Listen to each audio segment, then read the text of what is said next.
ગંગા નદીનું પાણી સ્વતંત્ર હોય છે ત્યારે એની કિંમત રહે છે, અને જ્યારે સમુદ્રના પાણી સાથે ભળે છે અને ત્યારે એની કિંમત ઘટી જાય છે. તો આ શ્લોકમાં કહે છે સત્સંગ એ સર્વ ઉત્કૃષ્ટ અમૂલ્ય રહેલું છે.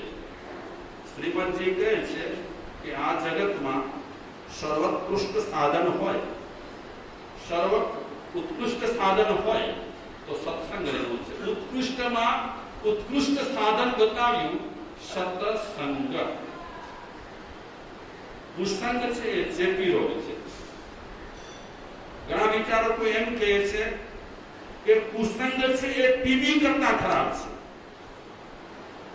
જોકે હવે તો સરકારે આ ટીબીની બીમારીને સારી નવી નવી ટ્રીટમેન્ટો કાઢી કરી અને એને દૂર કરવા માટે પ્રયાસ કરેલો છે. તે છતાં પણ ટીબી છે એ ચેપી રોગ છે. કુસંગ છે એ ટીબી કરતા પણ ખરાબ ચેપી રોગ છે.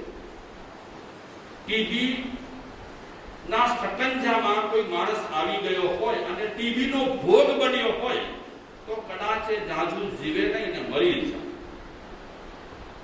એને નુકસાની કેટલી થાય કે આયુષ્ય એનું જે કાંઈ વધઘટ હોય એમાં જરા ઘટી જાય. પણ કુસંગ છે એ ટીબી કરતા ખરાબ રહેલો છે. ટીબી એક અવતારને બગાડે, કુસંગ અવતારોને બગાડે. એક નહીં, ઘણા અવતારોને બગાડે. મહેનત હોય છે કુસંગમાં નહીં, મહેનત હોય છે સુસંગમાં. રોજે રોજ વ્યાખ્યાન સાંભળવાની પદ્ધતિ શું કામ દાખલ કરી હશે? ન તમે સુખે સુઈ શકો, ન અમે સુખે સુઈ શકીએ.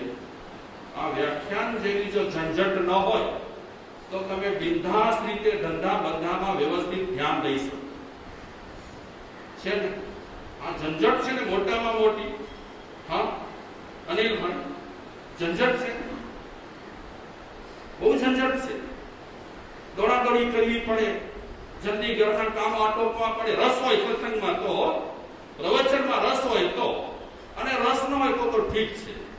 પણ આ ઝંઝટ પ્રવચનની જે ઊભી કરી છે એમાં તથ્ય છે, બહુ મોટી વાત રહેલી છે.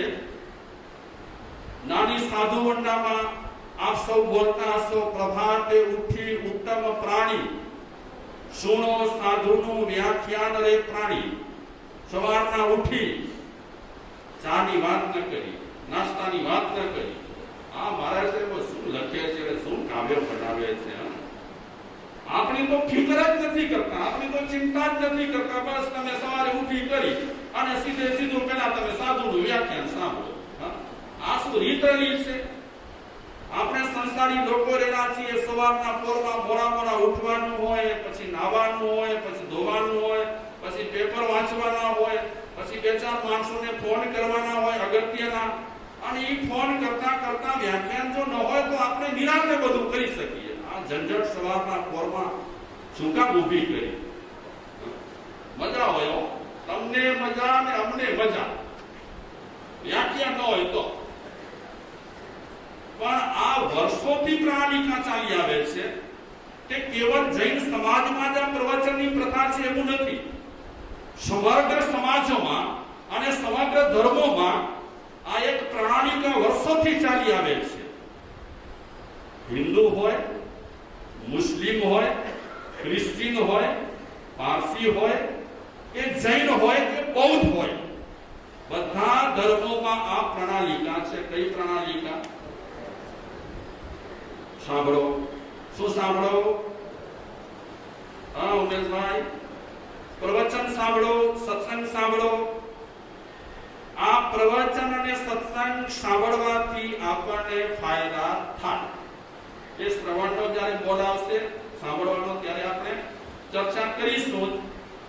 હમણાં આપણે આ શ્લોકની થોડી ચર્ચા કરીએ. શ્લોકમાં કહે છે સત્સંગ એ ઉત્કૃષ્ટમાં ઉત્કૃષ્ટ એક સાધન છે. અને એનાથી શું ફાયદા થાય છે? અમૂલ્ય પદાર્થની સમજણ આવે. કલ્યાણની સંપત્તિના હેતુરૂપ છે. સત્સંગ એનાથી આપણને કલ્યાણની સંપત્તિ મળે.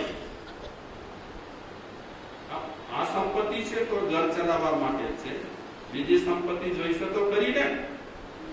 કલ્યાણ માટેની સંપત્તિ આપણને સત્સંગમાંથી મળશે અને સર્વ પ્રકારની ઉન્નતિનું મૂળ સત્સંગ છે. તમે કોઈના પર જીવન તપાસો, જેટલાય મહાપુરુષો થઈ ગયા, જેટલાય મહાપુરુષો થઈ ગયા, બધાના જીવનની ચડતી સેનાથી થઈ, ઉન્નતિ સેનાથી થઈ. તો મૂળમાં આવશે શું? આવશે સત્સંગ. ચાહે નયસારનો જીવ હોય, ચાહે ધનના શેઠનો જીવ હોય, ચાહે કોઈ પણ તીર્થંકરનો જીવ રહેલો હોય, જેટલાય મહાપુરુષો થઈ ગયા આ વિશ્વમાં, એ તમામ મહાપુરુષો બન્યા એના પાયામાં, એના મૂળમાં સત્સંગ રહેલું છે.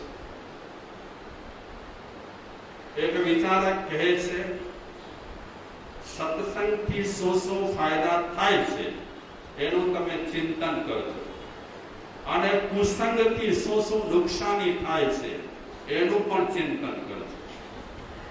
સત્સંગના શું ફાયદા રહેલા છે એના વિશે પણ તમે વિચારજો, અને કુસંગથી કેટલી નુકસાનીઓ થાય છે એનું પણ તમે વિચારજો. આપણે એવી કોઈ સારી વ્યક્તિના સંસર્ગમાં આવી જઈએ તો એટલા ઊંચા વિચાર આપણને આવી જાય, ધ્યાન ધરવાની આપણને ઈચ્છા થાય, કોઈની સાથે ઝઘડો ન કરવાની ઈચ્છા થાય, દરેકની સાથે પ્રેમભર્યો વ્યવહાર કરવાની ઈચ્છા થાય, આપણું જીવન એકદમ આપણે સારસ બનાવવાની કોશિશ કરીએ. આ બધું શેનાથી થાય? અસદાચારી લોકોની આપણે સોબત કરીશું તો આવું કઈ મળવાનું નથી. અસદાચારી લોકો તો શું કહે છે? ધર્મને નાખો એક કુવામાં, ધર્મ ક્રિયાઓને નાખો બીજા કુવામાં, બધાને સળગાવી નાખો, કઈ ખપે જ નહીં. કોણ બોલે છે? અસદાચારી લોકો તો બોલે છે આ સત્સંગ બસંગ વ્યાખ્યાન કઈ જોઈએ જ નહીં. અસદાચારી લોકો તો તમને આવા વિચાર આપવાના છે, અને આવા વિચાર આપણને એકદમ ઠસાવી દે તો સારું કરવાની ઈચ્છા થશે. અને ઘણી વખત અસદાચારી લોકો ઠસાવામાં બહુ એક્સપર્ટ હોય છે, હોશિયાર હોય છે. એવું ઠસાવી દે કે ધર્મ સ્થળના પગથિયે ચડવાની પણ ઈચ્છા ન થાય. એટલે જ મહારાજ કહે છે, હરિભદ્રશ્રી કહે છે, અસદાચારૈ અસંસર્ગઃ, સદાચારૈ સંસર્ગઃ. સદાચારી લોકો સાથે સંસર્ગ કરો, અસદાચારીઓની સોબત તમે છોડી દો. આજે લગભગ અમારી પાસે જેટલા કેસ આવી ગયા છે એનો અમે નિચોડ કાઢ્યો છે. સારા ખાનદાન ઘરના લોકો દારૂને રવાડે ચડ્યા છે, જુગારને રવાડે ચડ્યા છે, બીજા વ્યસનને રવાડે ચડ્યા છે. એમાં મુખ્ય હિસ્સો છે અને મુખ્ય ભાગ ભજવે છે એવી વ્યક્તિઓની સોબત. એટલે ઘણા ચિંતકો વ્યસની લોકો માટે એક વાત કરે છે કે વ્યસન છોડતા પહેલા તમે વ્યસનીને છોડો. તમારે શરાબ પીવાની ઈચ્છા નથી થતી ને, સારું છે, પણ તમારા કોઈ એવા ફ્રેન્ડ રહેલા હોય શરાબ પીતા હોય, એને દૂરથી કરો, હાય હલો, જય જિનેન્દ્ર, સલામ. વ્યસન છોડતા પહેલા તમે વ્યસનીને છોડો, નિંદા છોડતા પહેલા તમે નિંદકને છોડો. ખરાબ સ્વીકારવા માટે બહુ મહેનત નથી, આપણે વાત કરી, પણ સારું સ્વીકારવા માટે બહુ મહેનત કરવી પડે છે. આજ સુધીમાં મેં કેટલા વ્યાખ્યાન આપ્યા અને આપે કેટલા વ્યાખ્યાન સાંભળ્યા, છતાં નરેશ મુનિમાં હજી સુધારો નથી આવ્યો. કેટલું વાંચ્યું, કેટલું બોલ્યા, કેટલા પુસ્તક વાંચ્યા, હજી ઠેરના ઠેર. કારણ કે એની અસર બહુ નહીં થાય. એવું વાક્ય જિંદગી પર સુધી યાદ રાખીશું. સારું નહીં. એવી કઈ મિસ્ટેક થઈ ગઈ હોય બોલવામાં તો માણસ એ વાક્યને જિંદગી ભર સુધી યાદ રાખે. પણ જે યાદ રાખવાની જરૂર છે, કાલ ઉઠી કરીને તમને કોઈ પૂછે કે તમે રોજ વ્યાખ્યાનમાં જાઓ છો, સાંભળો શું છો, શું સાંભળો છો, શું કહેશું? બોલે છે મારા છે કઈ વચ્ચે વચ્ચે નાનકડી એક બે કથા કરી દે છે. બાકી એમને ગમ બહુ પડે નહીં, બેસીએ છીએ. અરે બાપા, તમે મહેનત કરીને અહીં પધારો છો, પેટ્રોલ બાળીને અહીંયા પધારો છો, તમારા સમયમાં જે કામ રહેવું હોય કામને આગા પાછા કરીને પધારો છો, તો જરા સજાગ રહો, સજાગ રહેતા શીખો. અત્યારે શું ચાલી રહ્યું છે, કયા વિષય પર ચર્ચા ચાલી રહી છે, એ વિષયમાં નેગેટિવ પોઝિટિવ શું વાતો થઈ રહી છે, થોડું ધ્યાન આપો. એ આવનારા જનારા આવ્યા કરશે ને જતા રહેશે, તમે ધ્યાન રાખો એક એક વાક્ય પર. અને ક્યારેક ક્યારેક પ્રવચનમાં વાક્ય વ્યવસ્થિત સંભળાય નહીં ને, ગડબડ ગોટાળા થઈ શકે. તો પ્રસ્તુત શ્લોકમાં સુસંગની વાત કરી કે સુસંગ એ બહુ જ ચડિયાતો એક સાધન છે. મેં વાંચ્યું છે, ગમે તેવા સાધુ હોય અને ગમે તેટલા વર્ષ કાઢ્યા હોય સાધુ જીવનમાં, તે છતાં પણ એ સાધુને સત્સંગ અનિવાર્ય છે. કારણ કે આપણું મન છે ને ખરાબ તરફ તો બહુ ખેંચાઈ જશે, ઘણો ખેંચાઈ જશે. સારા તરફ ગયા પછી પણ એ ક્યારે વળી જશે એની ખબર નહીં પડે. એટલે સાધુ જેવા સાધુને પણ કીધું છે કે તારે પણ સત્સંગમાં રહેવાનું. ગમે તેવો વ્યક્તિ ધ્યાન ધરતા હોય, એ જ્ઞાની લોકોને પણ સત્સંગ તો બહુ જ જરૂરી છે. અમારા કેટલાક મિત્ર જે કોઈ ઓશોને માનતા હોય, જે કોઈ બીજા કોઈને માનતા હોય, એ વ્યક્તિઓ પણ કહે છે મારે છે સત્સંગ તો માણસ માટે બહુ જ ઉપયોગી સાધન છે. અમે ભલે ઓશોના પ્રવચન સાંભળ્યા હોય, કોઈ સ્વામીને માનતા હોય કે અમે એમના ભલે પ્રવચન સાંભળ્યા હોય, પણ જીવનમાંથી સત્સંગ છૂટવું ન જોઈએ. જીવનમાંથી સત્સંગ છૂટી ગયું એટલે ક્યારેક કદાચ આપણે અવળે માર્ગે પણ નીકળી જઈએ. જો કે હવે તમને કાંઈ ફેરફાર થાય તેમ નથી, તમે તો મજબૂત થઈ ગયા છો, એ લોખંડી થઈ ગયા છો, લોખંડી. હવે તમને અસદાચારી માણસની કોઈ અસર થવાની નથી.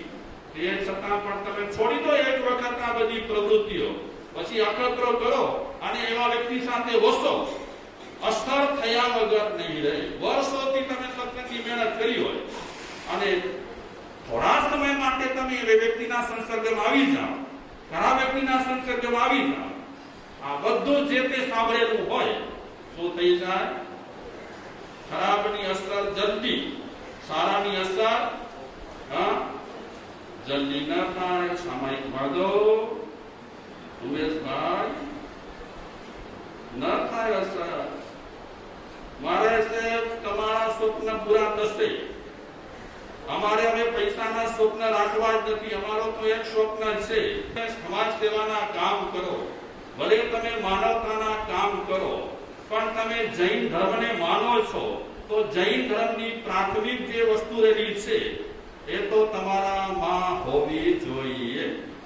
મનુભાઈ, કાં નિલંબેનું તમે માન્યું નથી અને કાં કીધું હશે તો ધ્યાનમાં લીધું નથી. ઠીક છે, તમને બધાને સામાયિક તો આવડતું જ હશે, ઘરે કરી લેતા હશો, એટલે મારે તમને બહુ કહેવાની જરૂર નથી. आप अकारज आपनो करत कुसंगति साथ, पाय कुल्हाड़ा देत है मूरख अपने हाथ. कुसंग पर પણ આપણે ચર્ચા કરીશું અત્યારે.